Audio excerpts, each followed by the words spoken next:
Breathing in, there is an awareness of breathing in.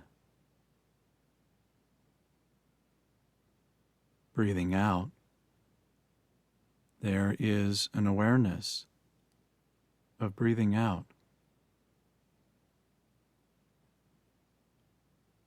Breathing in, breathing out.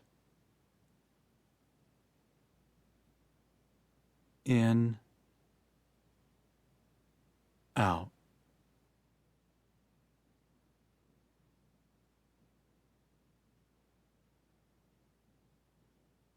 What are suffering's effects? Instinct, intuition, insight, and intelligence. Part 6.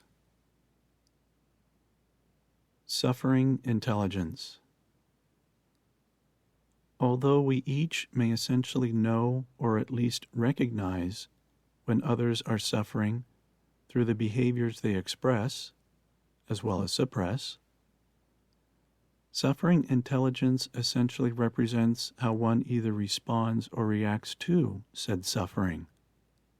In other words, do we respond from any degree of understanding and, therefore, a sense of compassion that the one suffering likely is pleading for in their actions if not words, or do we allow our unresolved suffering to become triggered and we react accordingly?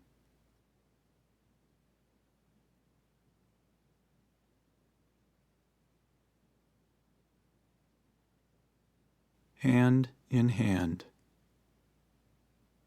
Once we fully accept and embrace how our suffering is really no different than anyone else's suffering, despite experiential differences, our suffering intelligence essentially awakens and might further become the focus of one's cognitive as well as emotional intelligence, since we may also realize that in the process of comprehending how and why we suffer, we also understand how and why others suffer, and can potentially help them resolve their suffering as we resolve ours.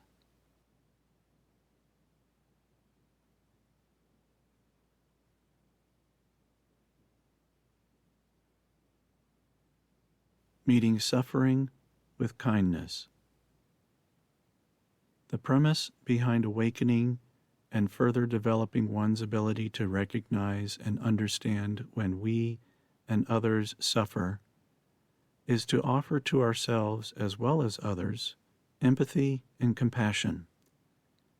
Because the last thing any of us need is to administer or become the recipient of criticism, ridicule, or even rejection, and stoke the fires of fear, anger, and sadness that invariably become triggered in the process.